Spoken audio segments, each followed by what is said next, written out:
Hi, everybody. This is Jeff Fowler with the Apartment Owners Association. Great to have you with us today. Happy Hanukkah, Merry Christmas, and soon to be Happy New Year. And it is that time. But before, yeah, so today we're gonna be talking about 1031 exchange and Delaware statutory trusts. And this is just a massive concept that will save you tons of money. Before we get into it, our goal is really to give you ideas that'll help you make and or keep more money than ever before. And we have property management software that'll help you with the rent reporting. I know that's kind of been a big deal for people. It can do rent reporting, online rental payments. There are the digital or rental applications that people can sign. They say that 77% of Gen Zers prefer to submit their rental application online, according to TransUnion. And anyway, so we have that software, and we are getting some questions on, hey, is there going to be a new lease agreement?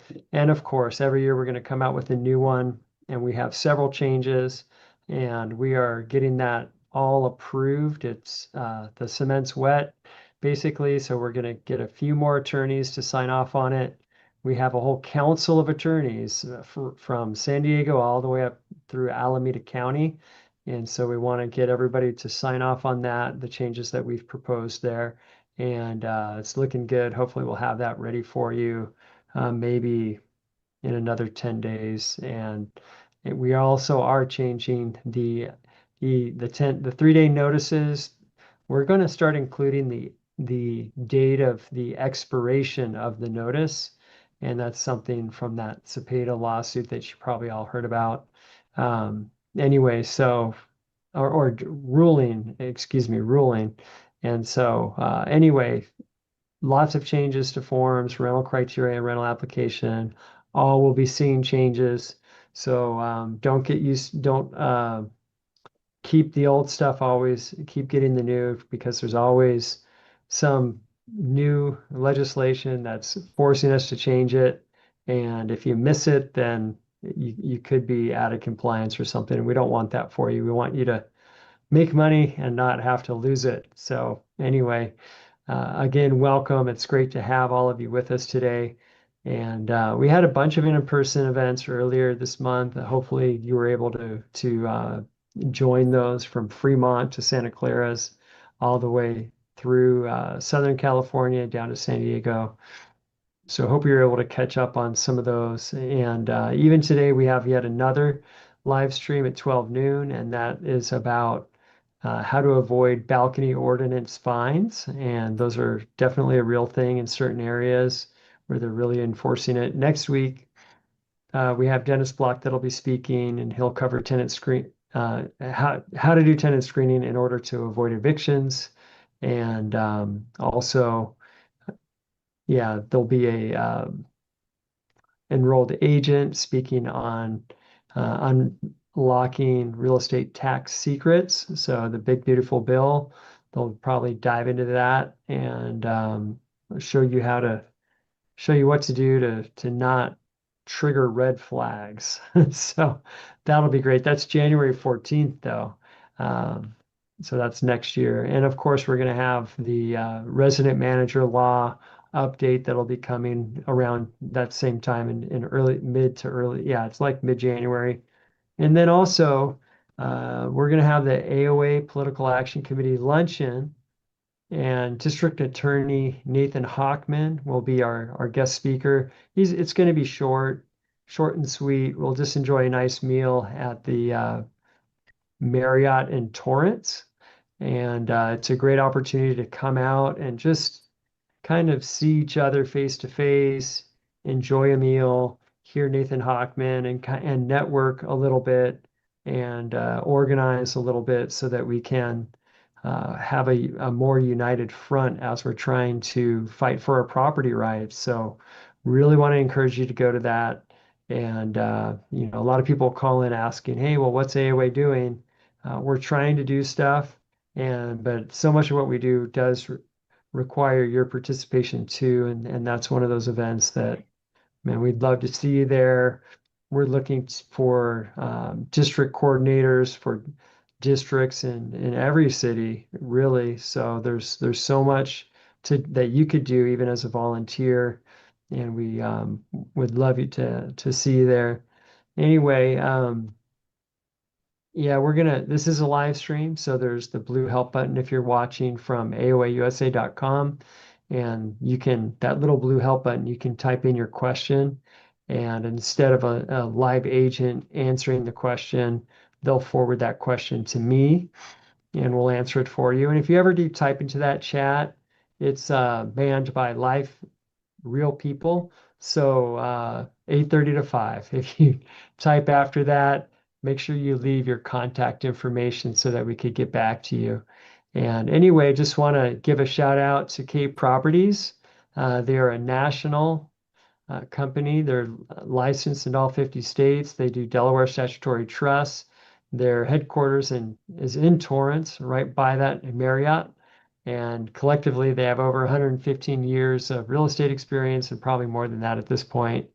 Participated in over 30 billion and billion with a B of GST 1031 investments. And they, are well versed in all the different sponsored companies. And so they have a compliance process that maybe they'll talk about a little bit today. But yeah, moving on to our speaker today. He is the president at K Properties, and he's a All-American water polo athlete.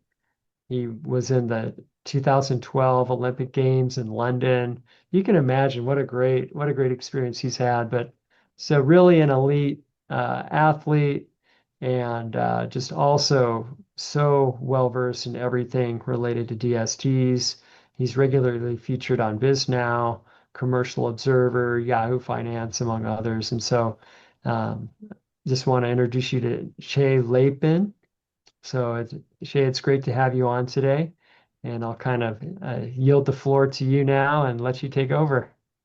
Awesome. Thank you, Jeff, and thank you to the AOA. We love to partner with you guys and on these and in the various conferences. But yeah, so today we're gonna give a brief overview of just who we are and what we specialize in, and then walk you through some of the different concepts out there.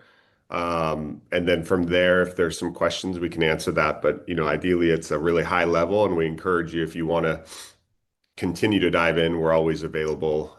We have a lot of team members that can walk you through, and I'm always available as well. So just before we dive in to the meat and potatoes, just quick housekeeping.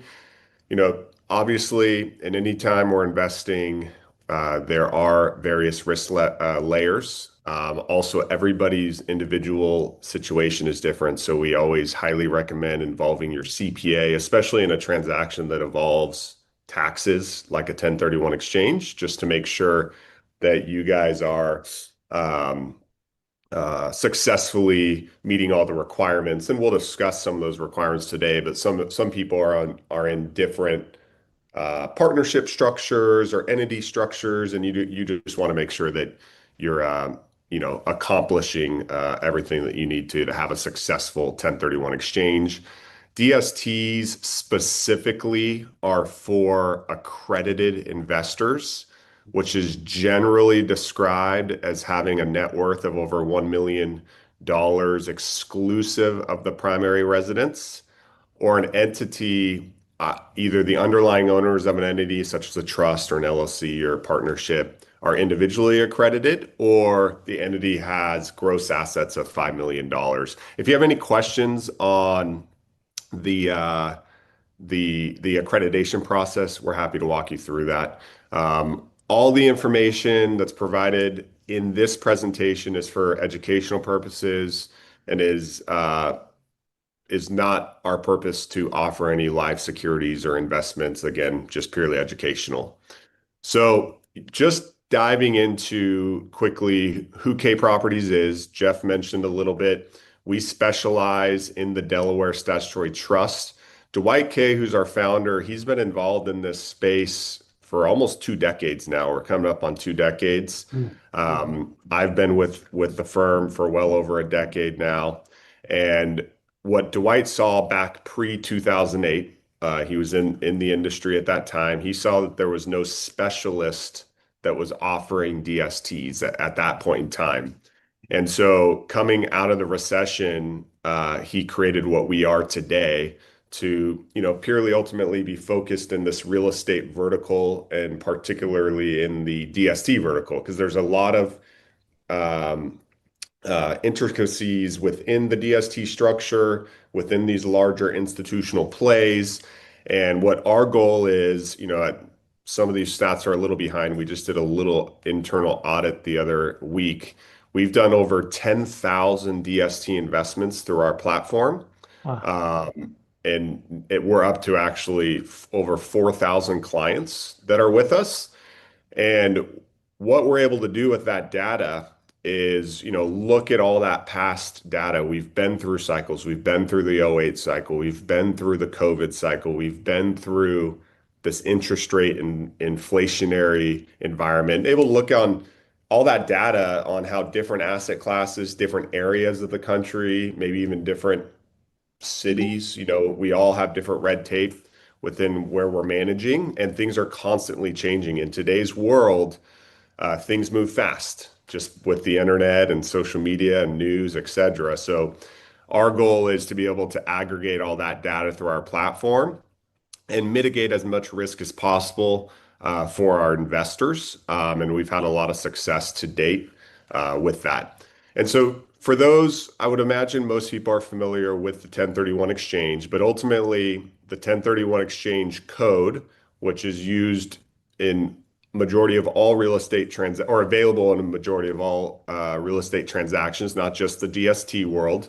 It's been around for over 100 years, and it's really been a tool for people to create generational wealth and defer that capital gains. And depending on where you're at, but most people here probably are on this webinar from California or have assets here in California. You're facing, especially if you've owned an asset for a long period of time, you're facing a large tax consequence if you do not do a 1031 exchange. And that's everything from the federal level to the state level. And then also one that a lot of people miss is the recapture, depreciation recapture tax. So if you've owned a building for a long time and you've taken advantage of that tax shelter, if you don't do a 1031 exchange, you can get hit with potentially all three of those and some other taxes in between there. And so that generational wealth of being able to exchange forward until there's a step up in basis for the estate, and then people obviously can avoid a lot of that outside of estate taxes. And so that's the goal here, just like the goal is if you were owning your own property and doing that. The DST is another way, which we'll dive into. But when you're in a 1031 exchange, there's a couple key rules that can make the situation stressful and why it's very important to plan ahead. And one of them is the time. And so when you close your down leg, which meaning the property that you currently own, when you sell that and you need to set up the intermediary account where the money's held, so don't ever touch that money. It's got to go to a third party escrow. Some people call it an intermediary or a QI. You have 45 days to choose what you're going to do. And 45 days is very fast. So oftentimes we see clients making all their decisions in their 45 days, which means if you were in a normal real estate transaction and you haven't planned ahead and you're trying to buy a property on your own, you're going to likely put a property under contract or be negotiating a contract and not be able to close and do all your due diligence before that 45-day period. And so what the IRS says is you don't need to close within the 45 days. You just need to tell us what you're going to do. And there's a few different ways. There's the three property rule where you could pick three, or there's a 200% rule. We can dive into those individually. But you essentially got a name on a sheet, everything that you might potentially do. Once you're past your 45 days, you cannot change that list. You have to close within what you identified.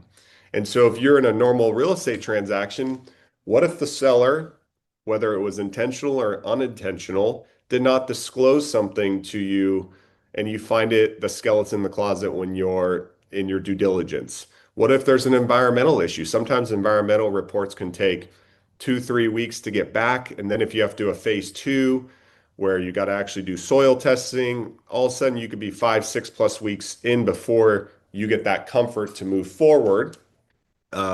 Especially here in LA, there's a lot of industrial old land, a lot of old oil land. So these are the types of things that can delay and get you past that 45 days where you don't have 100% confidence yet that you can close. If you're getting a loan, you're beholden to the lender approving terms that you're comfortable with. You might be past your 45 days when that takes place. And so these are things that we can help our investors mitigate that 45-day window and give you comfort, even if you still want to control your own properties and you don't want DSTs, which I'll explain some strategies there for those types of investors. So you have that 45-day, that's the big one. You do have to close within 180 calendar days after the closing of the sale.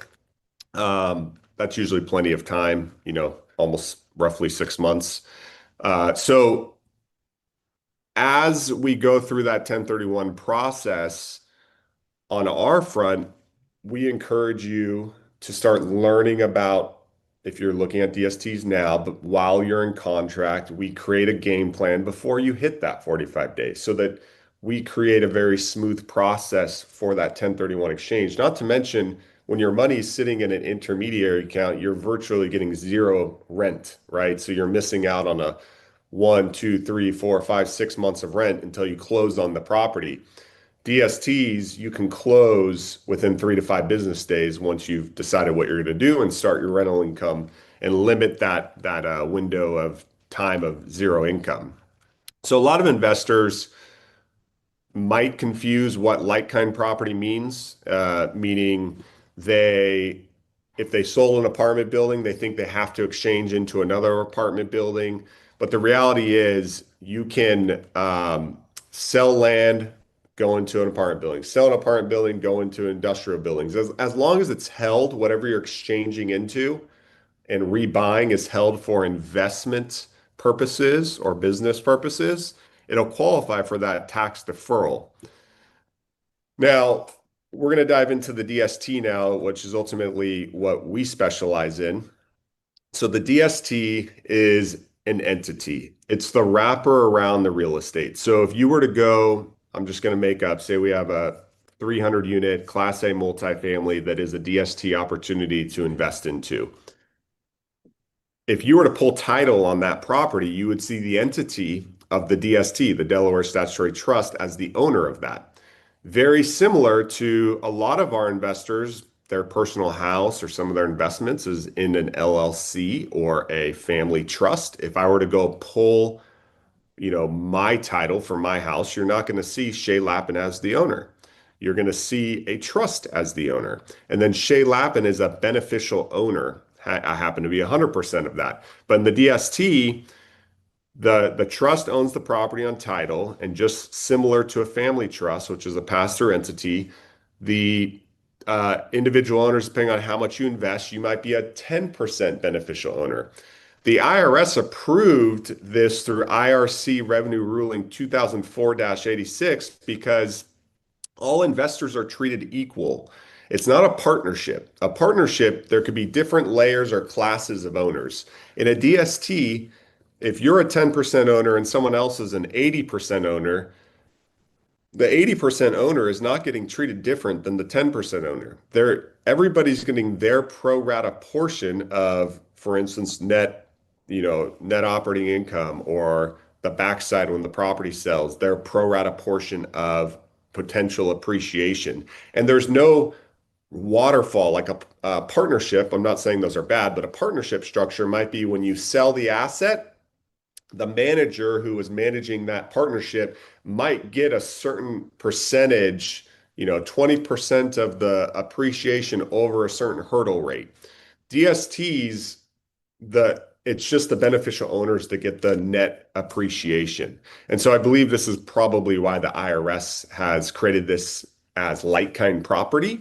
Also, the unique thing when you're in a partnership or a group investments, a lot of those, when the property sells on the backside, everybody can't go do their own thing. They either all have to move into the next property together or they all pay their tax. The DST is unique in that when they sell, say 5 years down the line, all the individual investors can go do their own individual 1031 exchanges. They could pay their tax.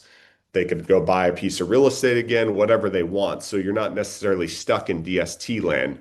There's some strategies that I'll address. Some people are starting to hear about the 721 exchange. I'll refer to that in a little bit.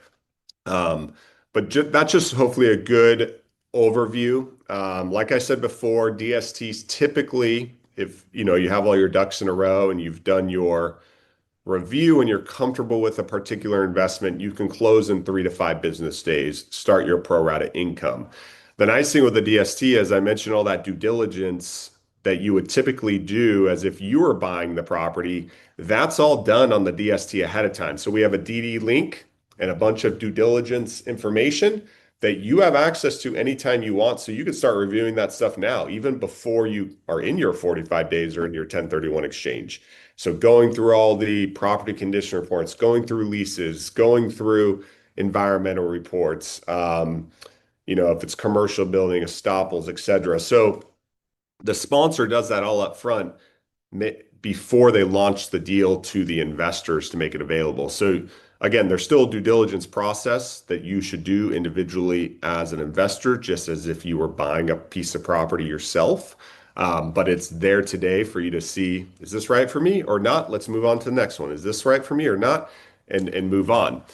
The biggest thing that I find unique about the DST is everywhere else in our life, when we're doing investments, we typically have diversified. So in all of our other financial holdings, generally speaking, most of the population has diversified. They don't pick one stock and dump all their money in that or one, bond. They're diversifying. They have their wealth manager diversify their holdings. And so in real estate, we haven't had that ability to necessarily diversify unless you're worth $1 billion because real estate's expensive, even especially here on the West Coast. And so what the DST is providing over the last 2+ decades is the opportunity for investors to now take the same approach that they're taking in their other financial holdings, but within the real estate vertical or sector or piece of their portfolio and not being over concentrated in one asset.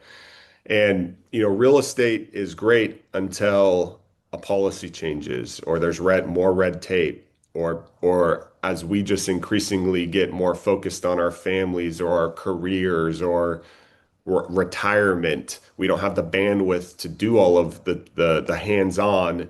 So now you have all this hands-on, especially in today's world, plus you have the over concentration where the DST allow you to diversify. There's really not a minimum investment. So I've had investors go from owning one property to now being in their diversified portfolio into 10, 15, 20 plus different buildings and really diversifying their income stream and their strategies, just as, again, as you would do in your normal portfolio. And most investors that come to us, I would say, are tired of dealing with the day to day. That's a typical one. That's one investor profile. Another investor profile is, maybe you're not ready to be a fully passive investor. I kind of mentioned this on the front end of the conversation.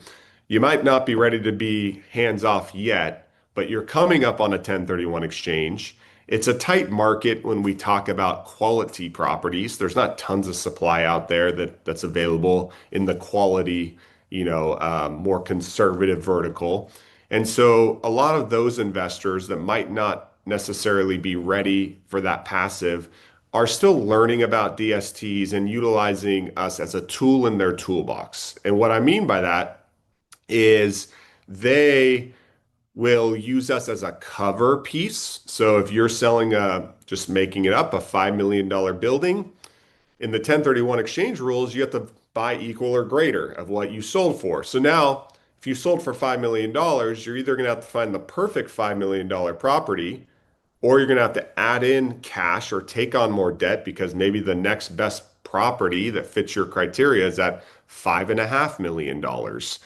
And so now you're putting out more or taking on more risk, or you find a great building that's at $4.5 million. And that's where we come in. We can be in between the sandwich of you buy your $4.5 million, you have your full control, you're doing your thing, and then the extra $500,000 to get you up to the $5 million mark, you can invest into a DST. It's also a great way to test the DSTs to see if it's, a piece for your future down the line, maybe 10 years from now. And so that's one piece. Now going back to the investor who's they're done. They're done managing. They've done it for 10, 15, 20, 30 plus years. And it's not that the real estate's bad in California, maybe, but you're just done being hands-on. You're going to pass it off to the next person to take over that. And so you sell, and you got two options if you want to be a passive investor. All of our investors typically are looking at net lease or triple net properties or the DSTs. Those are kind of the two things we continually come across. The problem with the net lease or the triple nets, and I'm a personal investor in those. I actually own them within the DST structure and on my own. But the problem is you're over concentrated in a triple net property. And it's great to have that predictable, a lot of people are told mailbox money on a triple net property, but you are signing a 10 or 15 or 20-year lease with a national tenant. Again, yeah, it's great. You receive the income unless they go bankrupt or they, play games. But all the value in these triple nets or a vast majority of the value is all because that tenant's in there. So we have to think future. We can't just get attracted to the current investment grade tenant that's in that triple net lease and hey, I'm just going to collect my coupon for the next 10 or 15 years. And it might be great for your investment horizon, but also you got to think of your estate that's taking over or inheriting that problem. And so some people, again, if you're already well diversified, you could take on that triple net risk and you're not over concentrated. But I would say a lot of investors, you're selling your $5 million, your 2 million, your 10 million, your 15 million. If you pile that all into one or two triple nets, you're really beholden to those corporations. Yes, you have control, but what is the control? The control is you can sell that building at any time. The control is you can maybe take out financing if you want to refinance out money on it. And then you have control over renegotiating the lease, but you're kind of stuck for 10 or 15 years. And if anybody knows anything about triple nets, it's like buying a brand new car off the car lot. The moment you buy it, it's losing value. Statistically, there's always an exception to the rule, but they're losing value because of lease burn off, meaning you started with 10 years, it's now at 8 years. 8-year deals or 7-year deals might trade at a different cap rate than a brand new 10-year. So if you sell, remember how I was talking about, yes, in the triple nets, you have control over your destiny in terms of when you want to sell versus a DST or giving up all that control. In a triple net, you have a 10-year lease. If it's at 5 years, yeah, you might go sell it. You have that control, but you might lose a lot of money doing that unless there was just a unique situation that offset that lease burn off. And so the other thing is corporations make money on these new developments. Not every corporation, but a lot of triple nets. If you look at public filings, sometimes these big national tenants have line items of their development profits. So they'll be involved on developing, the new store, the new fast food, sign a 20-year lease, and then sell it to an individual buyer, and they're getting a piece of that profit, right? They buy the land for $1 million, their construction costs, prefab buildings, throw it up, and then sell it for $5 million, get a piece. So although the location might be great, there's an incentive. I know there's a couple national tenants doing it as we speak, where their revenues are down because we're arguably have been going through a recessionary period. How do they get revenues back up into a profitable for their public company? They're not worried about you as landlord. They're worried about their bottom line. They can go out as they know they have a bunch of leases expiring over the next 3 years in their 10,000 store portfolio, and redevelop 3,000 of them just down the street, and then shut your building down and open those and make billions of dollars from the resale of those assets. So there, it's a very, when you're looking at triple nets, it's not just as simple as mailbox money. You got to look at the future. Now, we buy those same type of assets in the DST structure, but the difference is you're diversified. So we're still getting the potential stability of the that investment grade tenant signing that long-term lease. But if they were to leave that property and it has to be repositioned, you didn't lose 100% of your income during that process. You also didn't have to deal with it. You imagine how difficult managing an apartment building can be at times. Imagine having a 15, 20, 30,000 square foot commercial building and having to deal with Fortune 500 companies. It can take a lot of legal cost. So the types of buildings that you'll see in the net lease structure are multifamily, self-storage. You have healthcare, medical, multi-tenant retail, usually necessity retail, so not like your luxury malls or things like that. Industrial properties, we have stuff on the logistics. That could be like your Amazon, FedEx, kind of mission critical distribution centers. And then we have your like multi-tenant industrial buildings that you might see in your local city out there. And so you're getting access to more asset classes, but kind of in that net lease structure, meaning you're passive, everything's being managed on the side over here, and you're collecting your check. There's still risk, obviously, but it's like the net lease side, but in a multifamily deal. And historically, certain asset classes have outperformed others, and a lot of net lease properties are kind of designed to collect your coupon and have some modest appreciation. They're not really big upside like maybe a multi-tenant industrial or a multifamily deal. So this is giving access to investors to be able to diversify their funds. And so as we go in, the other thing I like to bring up is because more and more people are being exposed to it as the DST world has massively expanded. We were in the world at the very beginning, almost 2 decades ago, and you fast forward to today. There's some major players in our space. It's still growing substantially with big firms, but a lot of people are getting exposed to different strategies now in the 721, or I mean, in the DST space. And one of the strategies is the 721 exchange. And what that is it's ultimately you go into a DST today as an investor, and in a predetermined amount of time, call it 2 or 3 years later, you're going to be moved, your shares in the DST or your beneficial ownership is going to be moved into shares into a REIT. So a lot of people are familiar with like a real estate investment trust, a REIT. There's REITs on the New York Stock Exchange, big companies that offer REITs. A majority, though, of people that get attracted to the 721, it's because their advisor is telling them that, hey, look, it's a big name, which is great. Some of these companies are really great operators in the space. So this is not about the operators, it's about the strategy. And they're told that there's liquidity. So now people, have the opportunity in 2 or 3 years that they could sell their shares if they need them. They have access to it. Their money's not locked up for 5 to 10 years.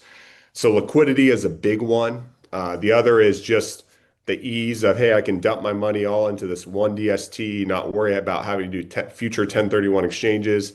I go up into the 721 that has 1,000. Some of these groups are the largest private equity groups in the world that are offering these. And we have these on our platform.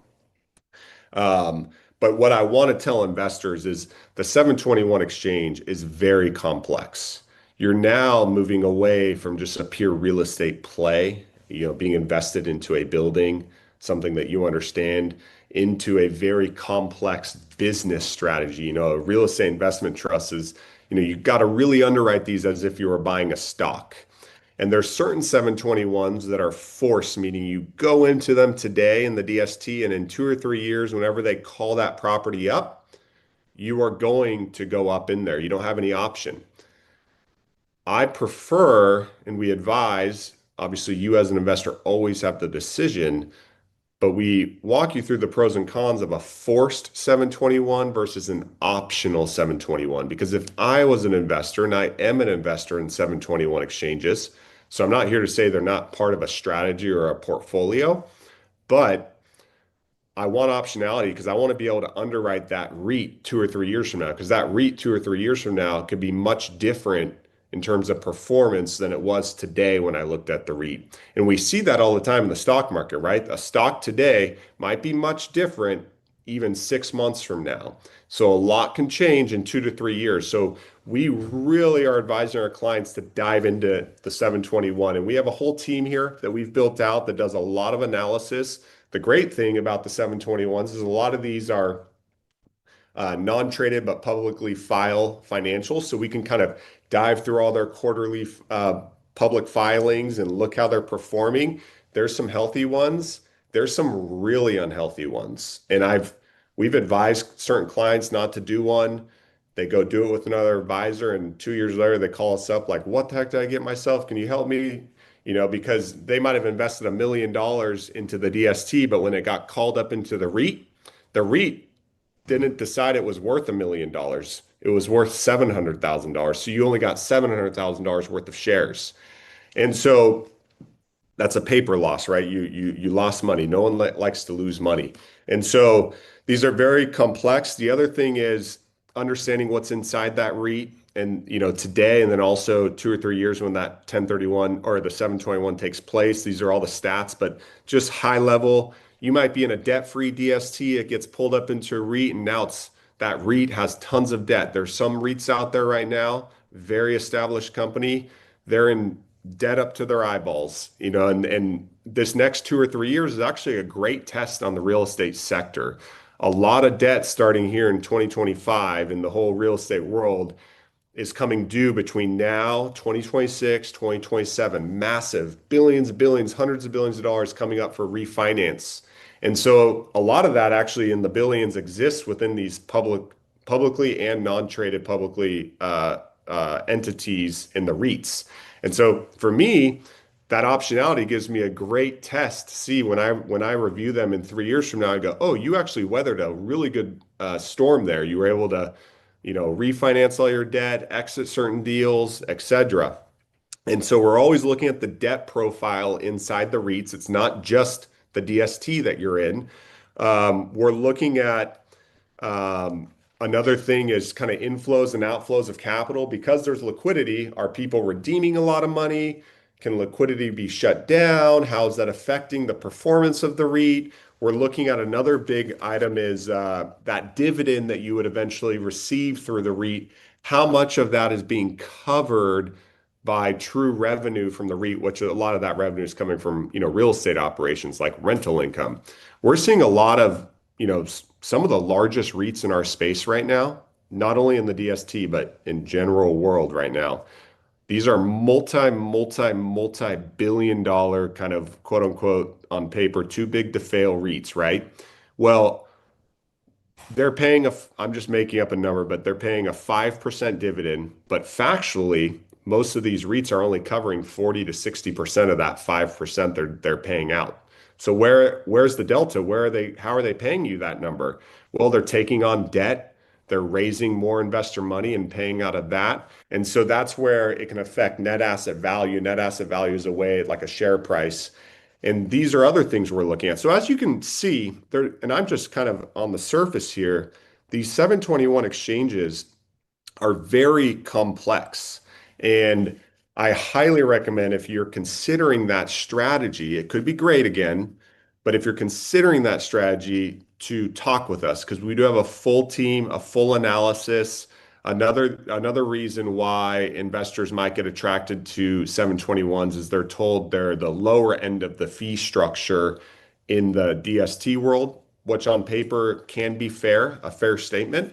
But with that said, a lot of these REITs or these DSTs are arm length transactions, meaning when they created that DST, they just sold it to themselves. They didn't buy it from the open market. Most other traditional DSTs are being bought from the open market. I'm sorry, it is an arm length transaction, but the REITs are doing the non-arm's length, meaning They had it in here. They bought it for $50 million. They're selling it to the DST for 70 million. So they made a profit right there, but then they're saying there's no fee. So those are other things we'll walk you through is the history of how that property arrived in the DST so that you can truly do apples to apples in your analysis of what's right. So as you can see, we're a little more hesitant in the 721 space.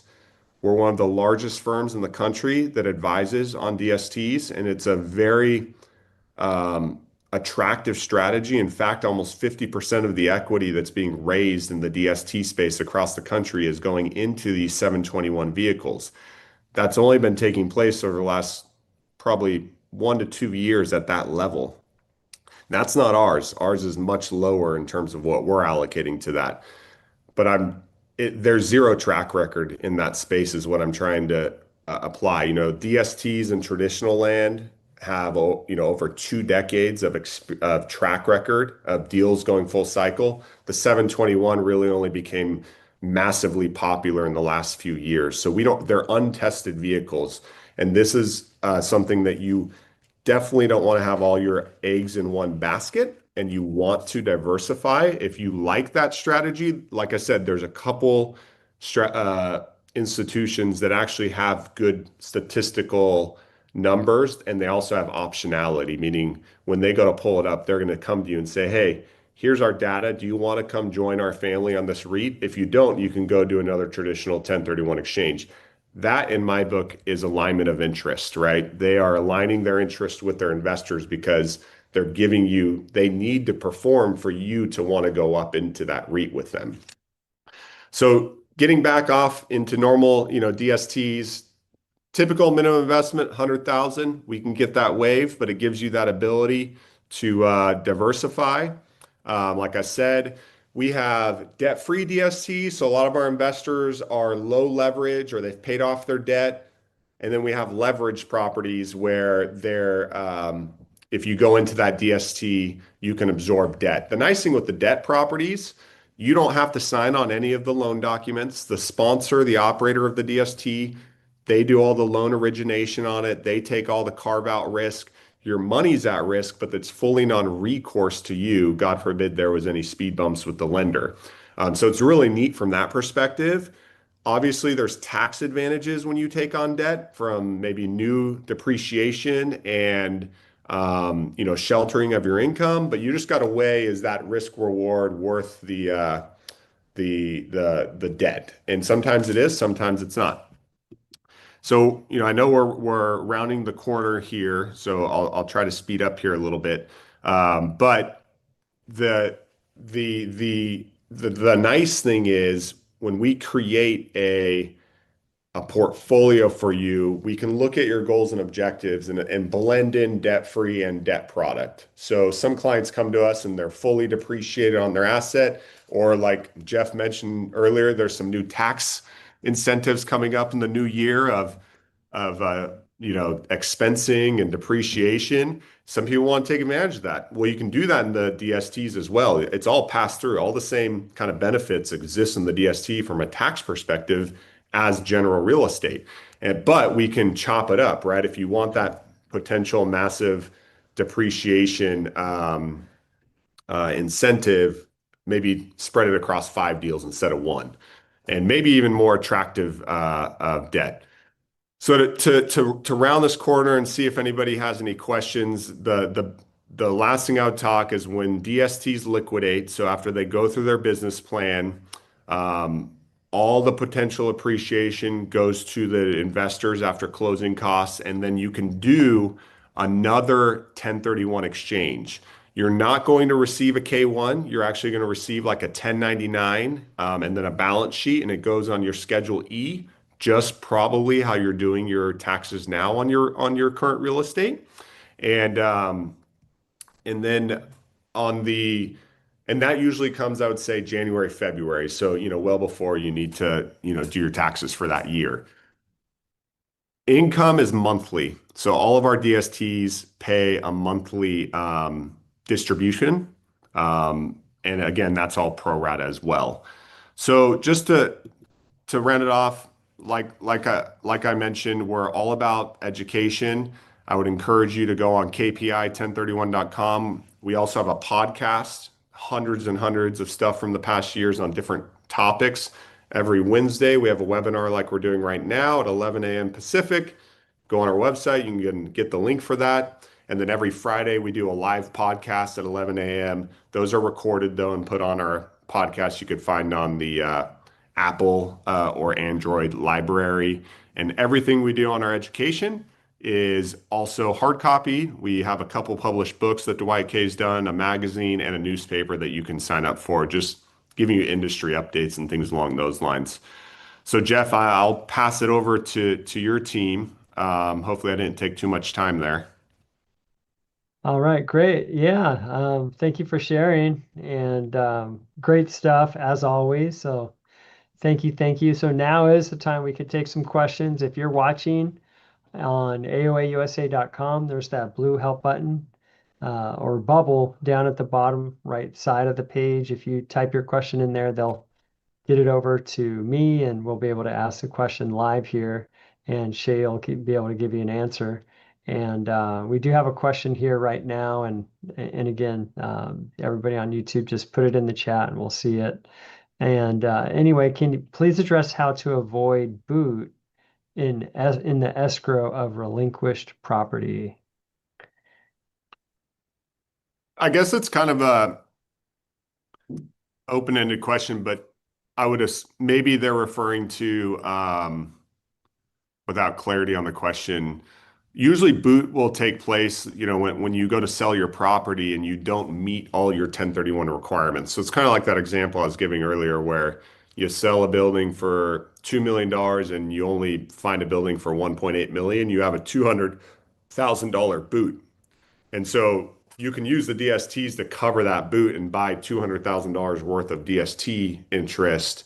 And all the IRS cares about is the aggregate value that you buy. So you can split that $2 million up however you want, but the total needs to add up to 2 million or more. I'm not sure if that's what they were asking, but that's what it sounds like.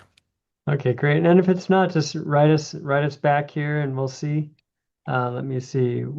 What is the plan and investor impact if the sponsor is forced to significantly extend the hold period due to market conditions or is forced to sell at a loss due to a loan maturity deadline?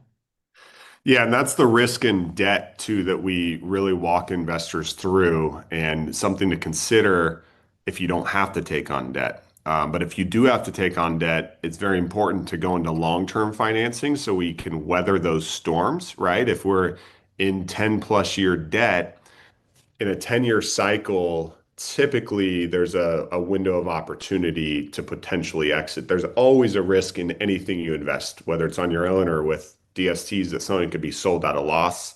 We're actually wrapping up an internal audit of our performance over those 10,000 plus DSTs. And you can't quote me on this answer because it's not finalized, but I think we have a 98+% success rate on that.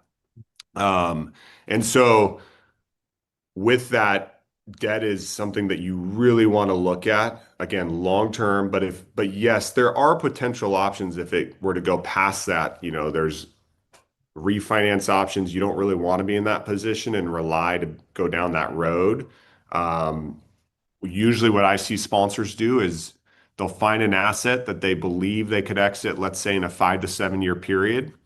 But that gives another 3 years on top of that debt, right? If it was a 10-year loan to where if in year 5 to 7, it's 2008, let's say, or the last 2 years, right? That it's not the ideal time to sell yet. You can weather the storm and the hold period be extended. They're not contractually obligated to sell the property, if that makes sense. Great. And right now, what would they be looking at as far as on a cash flow? What is it looking like percentage wise right now? And I know that you can't promise that for the future, but Yeah. kind of generally Yeah. speaking, maybe. Yeah, absolutely. And we're happy to send over PPMs to people. So all of our prospectuses, which is what each DST have, it's a private placement memorandum. There is a pro forma in there. Generally, even if it's not being held for 10 years. There's usually like a 10-year pro forma that's done out, and that'll show the projected cash flow. Sometimes it could outperform, right? But with that said, the range and different DSTs have different strategies, like a value add strategy versus a cash flow strategy or a blended. But we're seeing anything as low as 4% to as high as 6.5% or so cash flow net. So that means after all potential expenses and management fees, things like that, net to the investor on the equity that they invest. Now, those, like Jeff said, can go up and down. You lose a tenant. Now, we try to, in the pro formas, just like call it a multifamily, we're not underwriting at 100% occupancy. You're trying to build in your turnover or lease rollover risk and things like that. But as Mhm. we all know, things can happen, and that's why it's important to diversify. And when you look at our 10,000 plus investments, every single one of those portfolios is net positive in terms of an entire portfolio when they've diversified. Mm. Great. Wow, that's a lot. I mean, 10,000, that's a significant number. It took a And while to get there. It's not an overnight success, but wow. Wow. Oh, wow. Well, thank you so much for sharing. And yeah, so hopefully maybe we'll see you at the Marriott, who knows? Or yeah, yeah, one of your no. staff. Would love to eat lunch with you guys and with everybody, all of you. We'd love to be able to eat lunch with you, hear from Nathan Hochman. I'll speak a little bit, and hopefully we can organize a little better and become a little more effective with the political action stuff. But I see your phone number there. And again, you said Wednesday and Friday you have live content. Would you Yeah. share those details one more time?